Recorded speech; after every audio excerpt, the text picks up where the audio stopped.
Halo guys, kembali lagi dengan sahabat literasi sejarah. Sejarah dunia dianggap menyimpan banyak misteri dan rahasia yang belum terpecahkan hingga saat ini. Beberapa fakta sejarah yang diungkapkan dalam buku-buku sejarah terkadang hanya sebagian kecil dari kisah sebenarnya. Meski sudah ada kemajuan teknologi, ternyata masih banyak sejarah dunia yang disembunyikan sehingga membuat informasinya sangat misterius. Lalu, apa saja sejarah dunia yang disembunyikan ini? Mari kita lanjut ke pembahasannya. Check it out.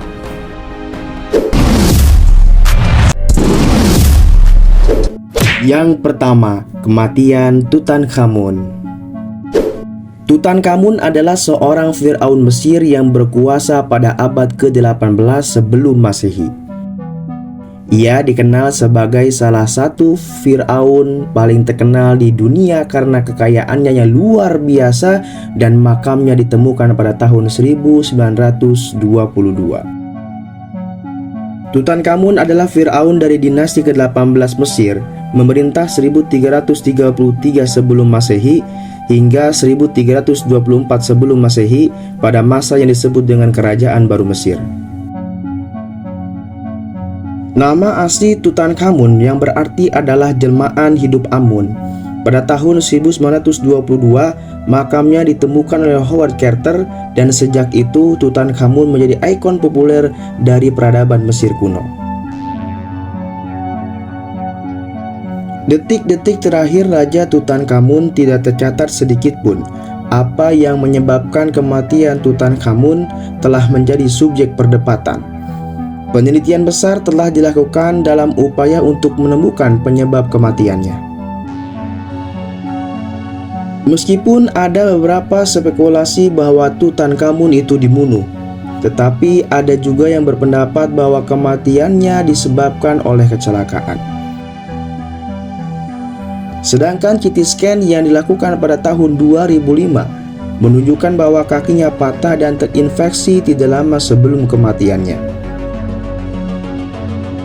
Para ilmuwan dokter menganalisis DNA yang dilakukan pada tahun 2010 silam menunjukkan adanya malaria di sistemnya. Hal ini diyakini bahwa kedua kondisi malaria dan leiomyomata yang terdapat pada Tutankhamun yang menyebabkan kematiannya pada saat itu. Yang kedua, peradaban Samudra Atlantis. Atlantis atau Atlantika dalam bahasa Yunani adalah pulau legendaris yang pertama kali disebut oleh Plato dalam buku Timaeus dan Critias.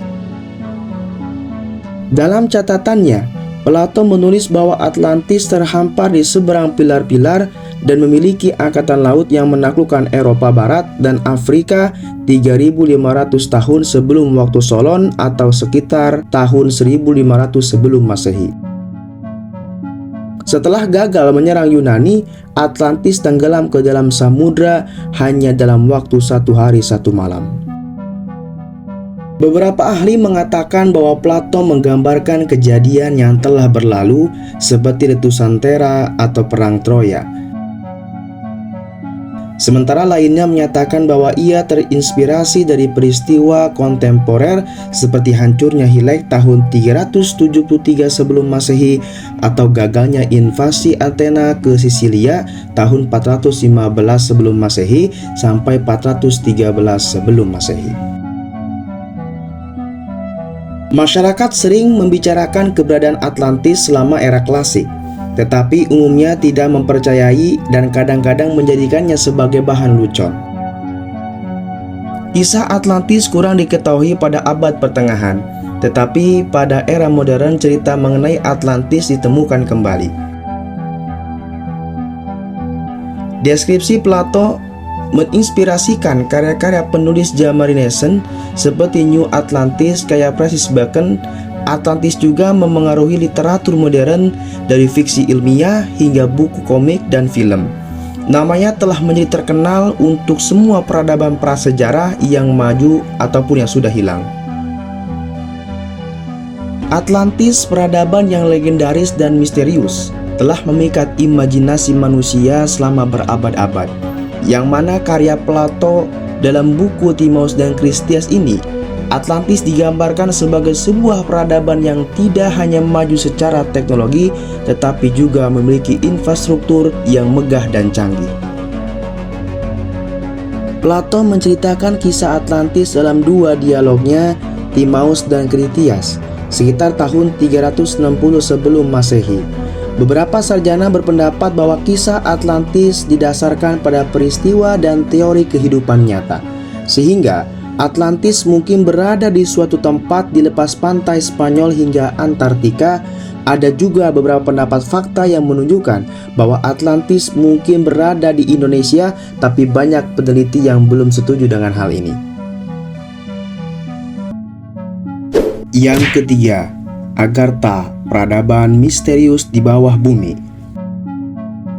Agartha, menurut seorang penulis buku misteri dan mitologi, merupakan sebuah kerajaan dalam bumi yang terhubung ke setiap benua di dunia melalui jaringan terowongan yang luas.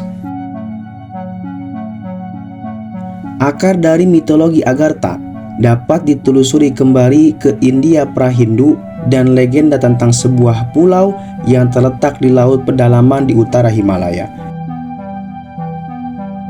Pulau tersebut adalah rumah bagi sekelompok manusia super yang memiliki kebijaksanaan dan pengetahuan jauh melebihi orang umumnya. Untuk menghindari bencana pergeseran benua yang mana membentuk permukaan dunia seperti yang kita kenal sekarang, orang-orang super inilah yang akan menjaga bumi di bawah bumi kita sekarang. Seorang ahli yang bernama Sainippes adalah orang barat yang pertama menulis tentang Agartha dalam risalahnya pada tahun 1896 yang bernama Mission de Indien Eropa.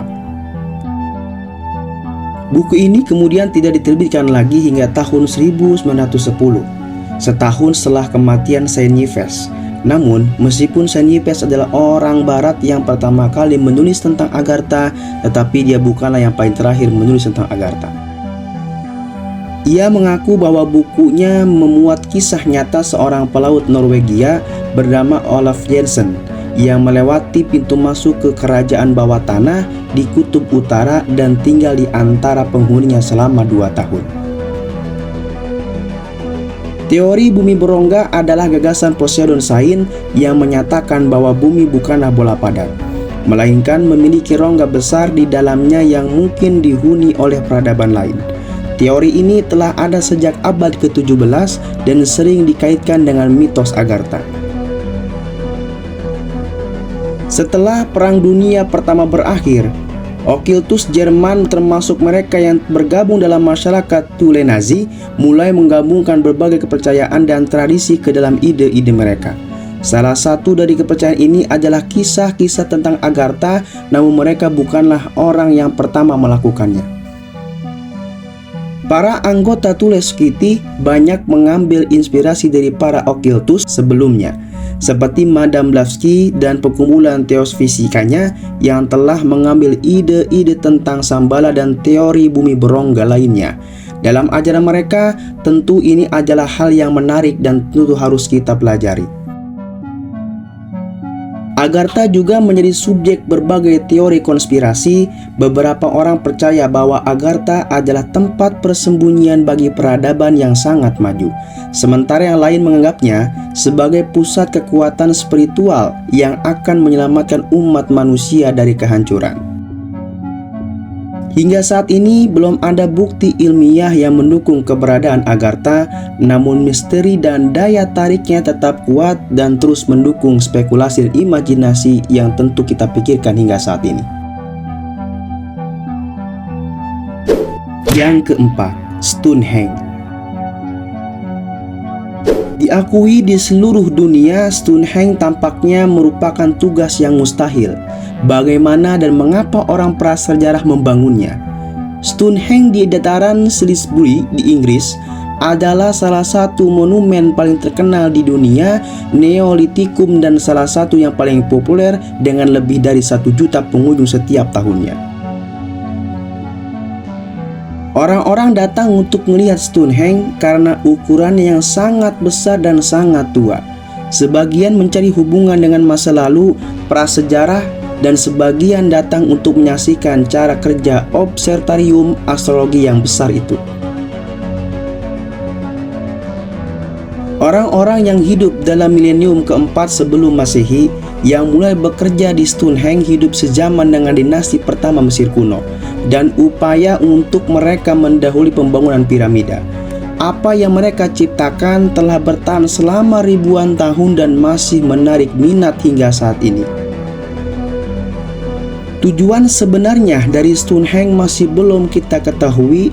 Ada beberapa asumsi bahwa itu adalah tempat pemakaman, situs upacara, atau bahkan kalender kuno. Ada bukti yang menunjukkan bahwa Stonehenge digunakan untuk tujuan upacara pada tahun 7000 sampai 8000 sebelum Masehi. Stonehenge merupakan rumah bagi 150 atau lebih pemakaman kremasi dari tahun 3000 hingga 2300 sebelum Masehi dan menjadi pemakaman terbesar di kota Inggris. Saat ini Stonehenge berdiri sebagai mahakarya sejati dan contoh fantastis arsitektur kuno yang canggih. Ini adalah monumen teknik dan bangunan yang dibangun oleh orang-orang terorganisir dengan baik dengan hanya menggunakan alat dan teknologi sederhana. Sebuah permata warisan Inggris, Stonehenge adalah tempat spiritual, sumber inspirasi, dan keajaiban dunia yang sesungguhnya. Ada banyak teori tentang tujuan awal Stonehenge.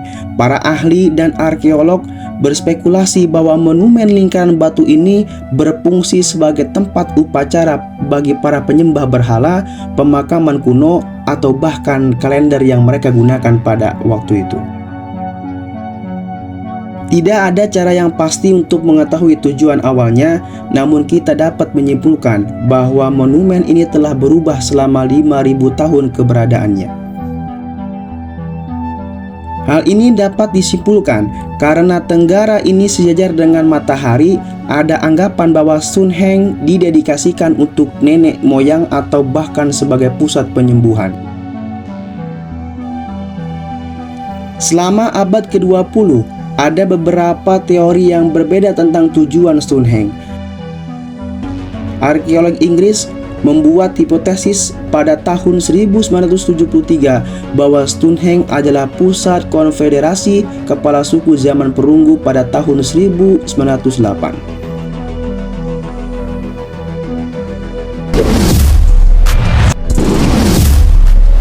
Itulah sejarah dunia yang disembunyikan versi literasi sejarah. Tentunya masih banyak fakta menarik situs bersejarah lainnya yang masih disembunyikan atau dicari kebenarannya. Tentunya keberadaannya masih misterius dan terus mengundang rasa ingin tahu dan menginspirasi kita untuk menjelajahi kemungkinan-kemungkinan yang tersembunyi di dunia ini. Sesuai dengan ucapan Plato, orang yang paling bodoh adalah orang yang merasa bahwa mereka sudah mengetahui segalanya. Saya Mamang Dasim dan segenap staf jajaran direksi pamit undur diri. Salam literasi.